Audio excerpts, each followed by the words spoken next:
लक्ष्य coaching classes के online YouTube channel पर आपका हार्दिक स्वागत है। Good morning. देखो हम पढ़ रहे थे नंबर सिस्टम, संख्या पद्धति। क्या पढ़ रहे थे? संख्या पद्धति। तो संख्या पद्धति में हमने एक चीज पढ़ ली थी। पहली संख्या पढ़ ली थी हमने प्राकृत संख्या। कौन सी संख्या पढ़ ली थी? प्राकृत संख्या। हमने पढ़ा था प्रथम n प्राकृत संख्याओं का योग। प्राकृत संख्या क्या थी? 1 2 3 4 से लेकर अनंत तक चलने वाली संख्या। उसके बाद हमने पढ़ा था प्रथम n प्राकृत संख्याओं का योग पढ़ा था हमने।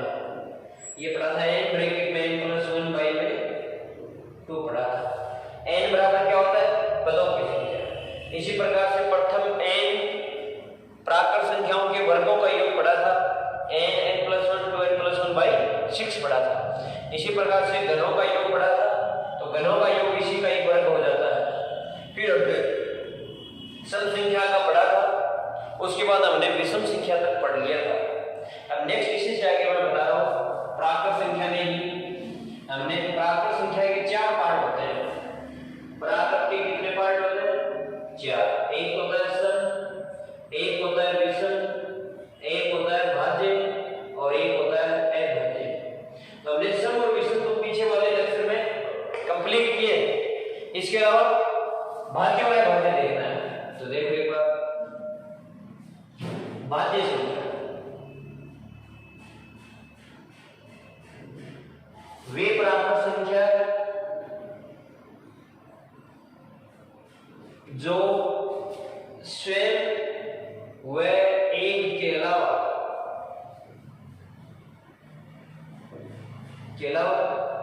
किसी अन्य संख्या से पूर्णतः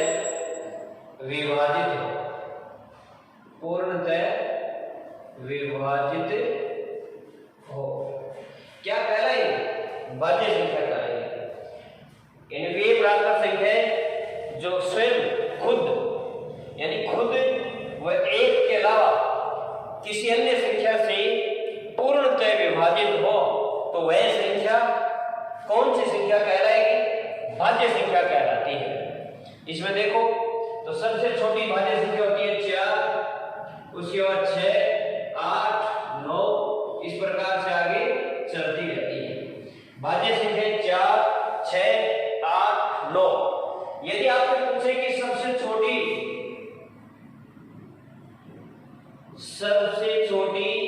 समभाज्य संख्या तो हो जाएगी 4। और ऐसा पूछे कि सबसे छोटी विषम भाज्य संख्या तो कितनी हो जाएगी? 9। यदि आपसे पूछे कि सबसे छोटी भाज्य संख्या कौन सी होगी तो 4।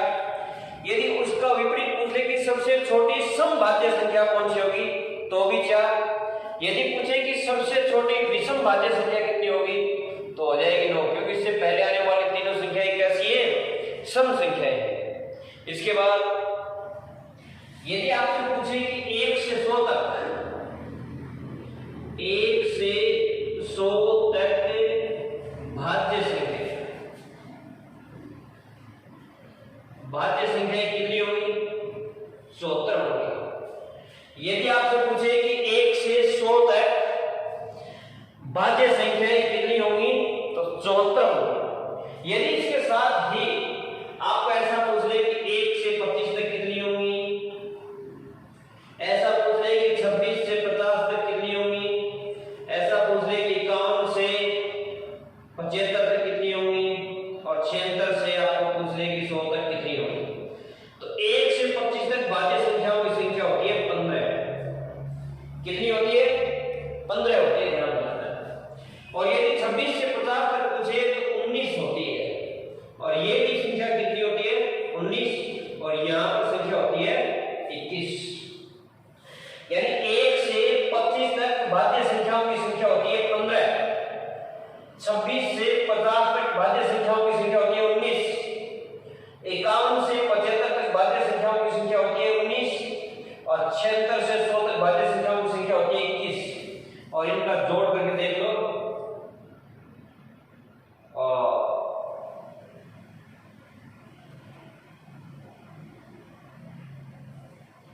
जोड़ करोगे तो 9 और 5 14, या 5 1 6, 9 और 18 6 24, 4 और 2 2 और 1 3, 4 5 2 7, ये आ गई संख्या। तो 1 से लेकर के 100 तक भाज्य संख्याओं की संख्या कितनी होगी? 74 होगी। इस प्रकार से होती है। तो भाज्य संख्या किसे कहते हैं? वे प्राकृत संख्या जो स्वयं वह 1 के अलावा किसी अन्य संख्या से पूर्णतः विभाजित हो, जो 4 6 8 2 अनंत तक चलने वाली संख्या। सबसे छोटी समभाज्य संख्या 4, सबसे छोटी विषम भाज्य संख्या 9।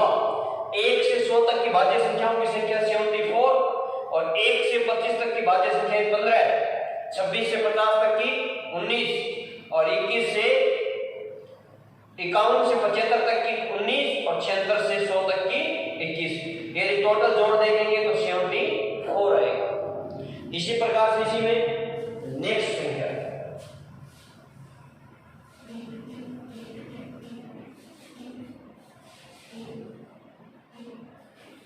इसी में आगे पढ़ेंगे अभाज्य संख्या।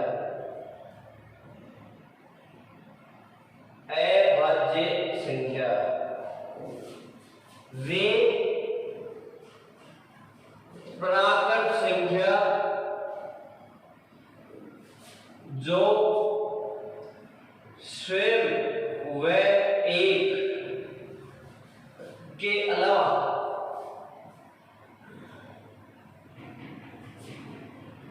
किसी अन्य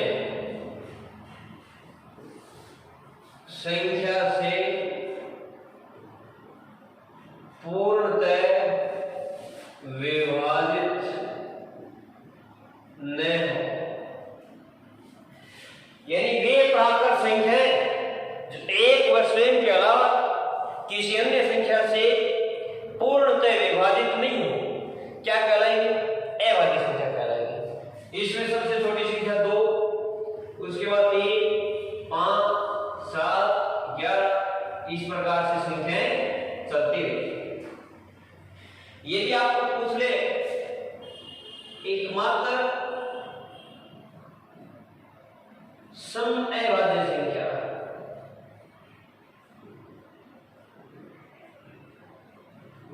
तो 2, एकमात्र समअभाज्य संख्या 2, और इसी में पूछ ले कि या सबसे छोटी पूछ ले तो भी यही है। सबसे छोटी पूछ ले तो भी कौन सी होगी? यही होगी। एकमात्र समअभाज्य संख्या भी कितनी होगी? 2। सबसे छोटी अभाज्य संख्या पूछ ले तो भी कितनी होगी? 2 होगी। इसके बाद 1 से 100 तक अभाज्य संख्या कितनी होगी? तो ये होगी 25। 1 से 100 तक अभाज्य संख्याएं कितनी होंगी? 25 होती है। कितनी होती है? 25। तो फिर आपको पूछ ले कि 1 से 25 तक कितनी होंगी?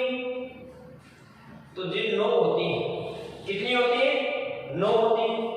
आपको पूछ ले कि 26 से लेकर के 50 तक कितनी होंगी? तो 6 होंगी। फिर आपको पूछ ले कि 51 से लेकर के 75 तक कितनी होंगी? तो भी 6 होंगी। और आपको पूछ ले कि 76 से लेकर के 100 तक कितनी होंगी? तो भी कितनी होंगी? 4 होंगी। तो 6 4 10 और 15 25, तो टोटल कितनी संख्या होगी? 25। यानी 1 से 100 तक अभाज्य संख्याओं की संख्या कितनी होती है? 25 होती है। यदि 1 से 25 तक पूछे तो 9, 26 से 50 तक पूछे तो 6, 51 से 75 तक पूछे तो 6 और 76 से 100 तक पूछे तो 4 होती है। इसके अलावा इसमें आगे नोट लगा के एक बात लिखनी है। नोट लगा के एक बात ये लिखनी है कि एक न तो भाज्य संख्या होती है और न ही अभाज्य संख्या होती है। अब देखो इसमें कहीं भी जीरो का जिक्र नहीं आया, तो महत्वपूर्ण तथ्य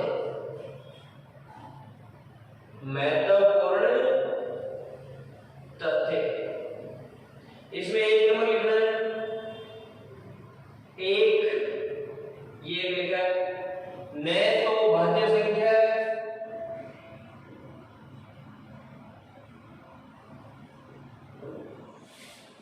और न अभाज्य संख्या है।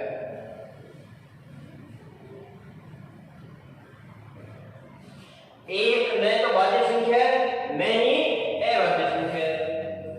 दूसरा शून्य, ये 0 दी।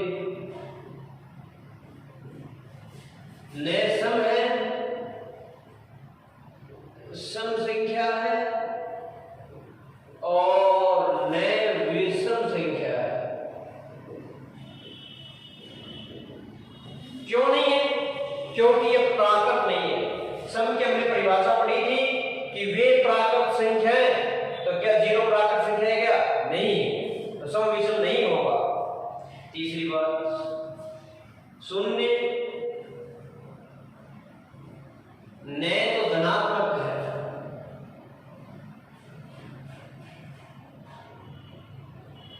और न ऋणात्मक है। जो शून्य है वो तो न तो धनात्मक नंबर है, न ही ऋणात्मक नंबर है। चौथी बात इसमें, शून्य न भाज्य संख्या है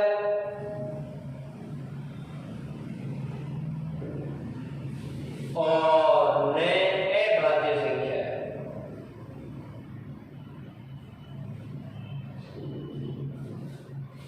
तो ध्यान देना, जो एक लिखा है एक सिंगल, जो एक नंबर होता है एक, वो न तो भाज्य संख्या होती है और न ही अभाज्य संख्या होती है। शून्य न तो सम संख्या होती है और न ही विषम होती है। इसी प्रकार से शून्य न तो धनात्मक होता है और न ही ऋणात्मक होता है। शून्य न भाज्य होता है और न ही अभाज्य होता है। ये 3 नीचे वाले स्टेटमेंट लिखे क्योंकि इनकी संख्या कैसी होती है? प्राकृत प्रकृति के होते हैं, पूर्ण प्रकृति के नहीं होते। यदि पूर्ण होता तो फिर 0 इसमें कहीं न कहीं शामिल होता, लेकिन सम विषम भाज्य और अभाज्य चारों ही प्राकृत संख्या के भाग होते हैं और शून्य प्राकृत संख्या नहीं होती है। तो पहला टॉपिक हमारा इसके अंदर पूरा हुआ। पहले हम पढ़ रहे थे कौन सा? प्राकृत संख्या। हमने प्राकृत संख्या के अंदर देखा कि प्राकृत संख्या और प्राकृत संख्या के भाग पढ़े। हमने पढ़ा है पहला नंबर प्राकृत संख्या, उसके बाद प्राकृत संख्या के 4 भाग, सम और विषम, भाज्य और अभाज्य। अब नेक्स्ट दूसरा नंबर पढ़ते हैं पूर्ण संख्या। पूर्ण संख्या, पूर्ण संख्या, पूर्ण संख्या भी होती है तो 0, 1, 2, 3, 4 से चलकर अनंत तक चलने वाली संख्याएं कौन सी संख्याएं कहलाएंगी? पूर्ण संख्याएं कहलाती हैं। यदि प्राकृत संख्याओं के समुच्चय में 0 को शामिल कर दिया जाए तो वो पूर्ण संख्याओं का समुच्चय बन जाता है। यानी देखो यहां से आगे तो थी प्राकृत संख्या, इसमें 0 तो एक एक्स्ट्रा शामिल किया है। तो प्राकृत संख्याओं के समूह में यदि 0 को शामिल कर दिया जाए तो कौन सा समूह बन जाएगा? पूर्ण संख्या। तो सबसे छोटी पूर्ण संख्या पूछे तो 0। नेक्स्ट तीसरी बात इसी में, पूर्णांक संख्या। पूर्णांक संख्या पढ़ोगे तो पूर्णांक संख्या में होता है -4, इस प्रकार से चलता है, -3, -2, -1, 0, 1, 2, 3, 4 इस प्रकार से बढ़ते रहते हैं। यानी ऋणात्मक नंबर भी होते हैं और धनात्मक नंबर भी होते हैं। प्लस और माइनस दोनों तक चलने वाली संख्याएं कैसी संख्या होती है? पूर्णांक संख्याएं होती है। देखो एक नंबर हमने पढ़ा था प्राकृत, प्राकृत में था 1, 2, 3 और 4 ये था। देखो यहां पर एक्स्ट्रा क्या है? 0 और यहां पर एक्स्ट्रा क्या है? ऋणात्मक मान। तो पहले हमने धनात्मक संख्याओं को पढ़ा, फिर उसमें 0 शामिल किया, अब उसमें ऋणात्मक संख्याएं शामिल कर दी। यहां पर एक दो बातें ध्यान रखनी, सबसे छोटी धनात्मक संख्या बराबर कितनी होगी 1। और ऐसा पूछ ले कि सबसे बड़ी ऋणात्मक संख्या बराबर होगा -1। अगर यहां पर ध्यान देना 0 है वो नहीं तो प्लस का नंबर है और नहीं ही माइनस का नंबर है। पीछे हमने पढ़ा है 0 नहीं तो धनात्मक है और नहीं ही ऋणात्मक है। उसके बाद में बहुत सारी एक दो बातें और महत्वपूर्ण बता रहा हूं, याद तक देखें। आज तक आप 2 बातें पढ़ के आए हैं, अब यहां पर गौर करना। आपने एक शब्द पढ़ा है परिमेय संख्या, एक आप पढ़ के आते हैं भिन्न। आप परिमेय संख्या को भी ऐसा लिखते हैं कि वे संख्याएं जिनको अंश बटा हर के रूप में लिखा जा सके, जहां हर नॉट इक्वल टू 0 हो। अरे ऐसा ही तो लिखते हैं, वे संख्याएं जिनको p बटे q के रूप में लिखा जा सके परिमेय संख्याएं कहलाती हैं। अंश बटा हर के रूप में हर नीचे और लिखते हैं q नॉट इक्वल टू 0। इसी प्रकार से इसको भी लिखते हैं अंश बटा हर, और यहां भी लिख देते हैं हर नॉट इक्वल टू 0। भिन्न की परिभाषा भी ये लिखते हैं, भिन्न में एक अंश होता है एक हर होता है। तो फिर दोनों में डिफरेंस क्या है? क्या प्रत्येक भिन्न एक परिमेय संख्या होती है? क्या प्रत्येक परिमेय संख्या एक भिन्न होती है? आपको सोचना है कि फिर दोनों में डिफरेंस क्या है। दोनों अलग अलग क्यों बोल रहे हैं, परिमेय संख्या और भिन्न? जब दोनों को लिखने का ढंग एक जैसा है, सब कुछ है ही एक जैसा, तो फिर दोनों को अलग अलग लिखने की आवश्यकता क्यों पड़ी? तो अब यहां से ध्यान देना है, अब उत्तर दोनों का सोचते रहना है। मैं परिमेय संख्या बता रहा हूं, जब भिन्न आएगा तो भिन्न की चर्चा करेंगे आगे। तो एक बार मैं भिन्न को हटा दूं और हेडिंग लगाएं परिमेय संख्या। तो ये हो गया परिमेय संख्या, 5वीं संख्या। कौन सी हो गई? परिमेय संख्या। परिमेय संख्या में देखेंगे कि वे संख्या जिनको p बटा q के रूप में लिखा जा सके, जहां q नॉट इक्वल टू 0 हो। यानी वे संख्याएं जिनको p बटे q के रूप में लिखा जा सके, जहां q नॉट इक्वल टू 0, यानी हर नॉट इक्वल टू 0। तो यहां से आपको ध्यान देना है कि परिमेय संख्या को ऐसा ही लिखेंगे अंश बटा हर, और नीचे लिखते हैं हर नॉट इक्वल टू 0। तो एक ही बात ध्यान रखना है, इसके अंश व हर सदैव पूर्णांक संख्याएं होती हैं। कैसी संख्याएं होती हैं? वेरी वेरी इंपॉर्टेंट, एग्जाम के लिए ध्यान देना है। यही अंतर आपको पता चलेगा। किसी भी परिमेय संख्या के अंश व हर सदैव पूर्णांक संख्याएं होती हैं। एग्जांपल के तौर पे देख लेना, जैसे -3 बटे 4, या 5 बटे -7, या 5, या 9 बटे 7। ऐसा कोई भी एग्जांपल आए, ध्यान देना, माइनस की संख्या है चाहे प्लस की संख्या है, चाहे बटे ऊपर नीचे माइनस कहीं भी हो प्लस कहीं भी हो, उससे कोई फर्क नहीं पड़ेगा। ये सारी की सारी संख्याएं कैसी है? परिमेय संख्याएं। इसके देखो कुछ विद्यार्थियों को भ्रम है कि -3 परिमेय संख्या कैसे है, इसके बटे में हम 1 लिख सकते हैं। कितना लिख सकते हैं? 1 लिख सकते हैं। तो -3 एक कैसी संख्या है? परिमेय संख्या है। तो यहां देखो परिमेय संख्याएं कौन कौन सी होती है, यानी जिसके अंश व हर सदैव कैसी संख्याएं होते हैं? पूर्णांक संख्या होती है। पूर्णांक संख्या हमने पढ़ी जो प्लस और माइनस दोनों में होती है। तो देखो माइनस का चिन्ह भी आ रहा है और प्लस का चिन्ह भी आ रहा है, यानी सभी ये सदैव पूर्णांक संख्याएं होंगी। तो माइनस की संख्याएं भी आएंगी और प्लस की संख्याएं भी आएंगी। इन दोनों बातों का ध्यान रखना है। तो परिमेय संख्या की बात समझ में आई।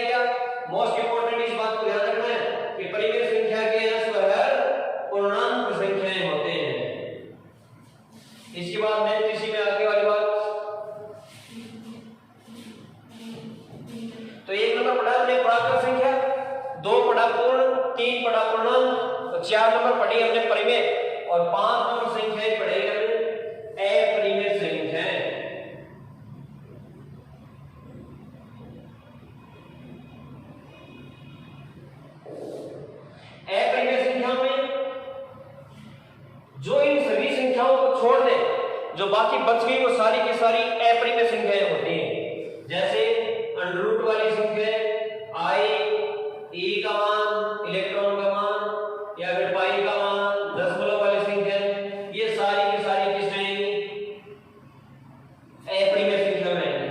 अब आपको यहाँ ध्यान देने की बात ये कि 22/7 बराबर क्या होता है, पाई होता है। तो 22/7 हो जाएगा परिमेय संख्या और पाई हो जाएगा अपरिमेय संख्या। अब ध्यान देने की बात ये कि पाई का मान 22/7 नहीं होता है, लगभग इसके बराबर होता है। पाई का एक्चुअल मान होता है 3.14, ये होता है, ध्यान देना।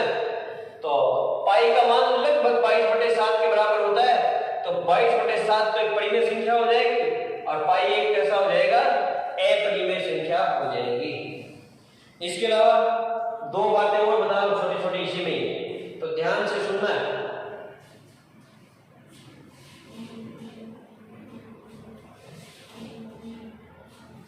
एक आपको पता होना चाहिए संपूर्ण संख्या,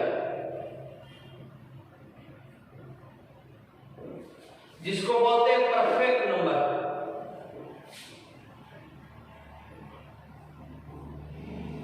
क्या बोलते हैं, परफेक्ट नंबर, संपूर्ण संख्या।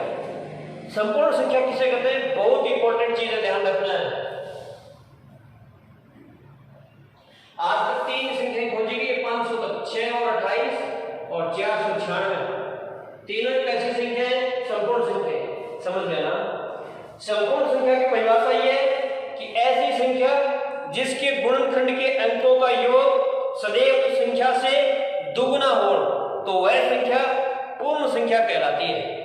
यानी ऐसी संख्या जिसके गुणनखंड के अंकों का योग सदैव उस संख्या से क्या होना चाहिए, दुगुना होना चाहिए। तो एग्जांपल के तौर पे देख लेना, 6 के बराबर लिखेंगे तो ये हो जाएगा 3 गुणा 2 और 6 गुणा 1।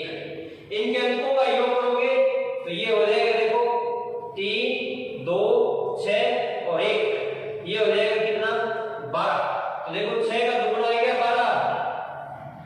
अरे 6 का दुगुना 12 है क्या, है। तो इसके अंकों का योग कितना हो जाएगा, सदैव उस संख्या से क्या होना चाहिए, दुगुना। इसी प्रकार से 28 का करके देख लो। 28 का करोगे तो 28 × 1, 14 × 2 और 7 × 4। तो इन सभी अंकों का योग करोगे तो ये तो हो जाएगा 29, ये हो जाएगा 16 और ये हो जाएगा 11, ये हो जाएगा 56। तो क्या 28 का दुगुना है क्या, 56? अरे 28 का दुगुना 56 होता है। तो ऐसी संख्या जिसके गुणनखंड के अंकों का योग सदैव उस संख्या से क्या होना चाहिए, दुगुना होना चाहिए। आपको यदि परिभाषा याद नहीं रहे तो मुख्य वाली 2-3 नंबर याद रखने, एक तो 6, एक 28 और एक 496। 496 के फैक्टर करके देख लेने, घर जाके खुद को करना है। 496 का दुगुना आएगा सदैव 992 आएगा, ध्यान रखना है। तो उनके गुणनखंड के अंकों का जोड़ सदैव संख्या से क्या आना चाहिए, दुगुना आना चाहिए। एक बार बता रहे, एक लास्ट बात और बता रहा हूं।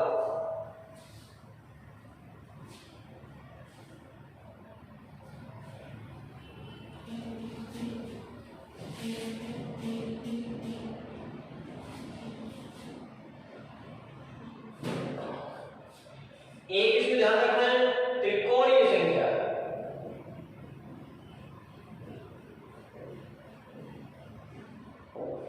त्रिकोणीय संख्या, त्रिकोणीय संख्या कैसे ज्ञात करते हैं। अब के बाद जो आर्किट वगैरह के जो पेपर हुए से खूब सवाल पूछा गया कि प्रथम 3 त्रिकोणीय संख्याओं का मध्य क्या होगा, प्रथम 4 त्रिकोणीय संख्याओं का औसत क्या होगा। औसत और मध्य एक ही चीज है, समांतर मध्य बोलो, मध्य बोलो, औसत बोलो, एक ही चीज है। प्रथम 5 त्रिकोणीय संख्याओं का मध्य क्या होगा, ऐसे सवाल खूब आए। तो आपको त्रिकोणीय संख्याएं ज्ञात करनी आनी चाहिए। तो 0, 1, 2, 3, 4, 5, 6, 7, 8, 9, 10 ऐसे नंबर लिख लेना। सबसे पहले तो मैं ज्ञात करने का तरीका बताता हूं, संख्याएं याद नहीं रहेंगी, निकालनी कैसे है वो बात ध्यान रखनी है। तो त्रिकोणीय संख्याएं कैसे निकालेंगे, सबसे पहले पहला ही नंबर लिख देना है, 0 लिख दिया। 0 में इससे आगे वाला नंबर ऐड करो, तो 0 और 1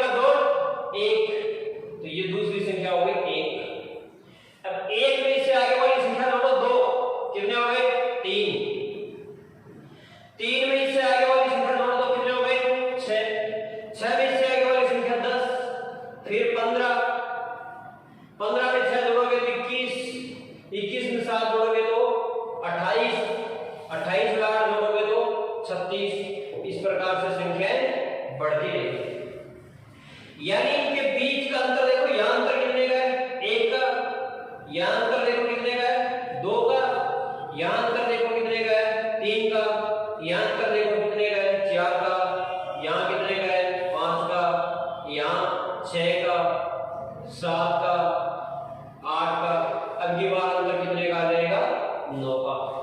इस प्रकार से अंतर बढ़ता रहेगा, प्राकृत संख्याएं आएंगी, यानी पहली त्रिकोणीय संख्या 0, दूसरी 1, 3, 6, 10, 15, 21, 28। यदि आपसे पूछ ले क्वेश्चन ऐसा कि प्रथम 5 त्रिकोणीय संख्याओं का योग ज्ञात करो, तो ये हो जाएगी 0 + 1 + 3 + 6 + में 10, तो जोड़ोगे तो 10 × 6 = 16, 4 20, तो उत्तर आ जाएगा 20। यदि औसत पूछे तो 20 में 5 का भाग करें, औसत कितना आ जाएगा 4, तो औसत कितना आ जाएगा 4 आ जाएगा। तो इस प्रकार से ध्यान रखना है कि प्रथम 5 त्रिकोणीय संख्याओं का यदि माध्य पूछ ले तो इस प्रकार से सोल्व करके बता देना है। तो आज की जो बताई एक बार मैं रिपीट कर देता हूं, उसके बाद क्लास का समापन करेंगे।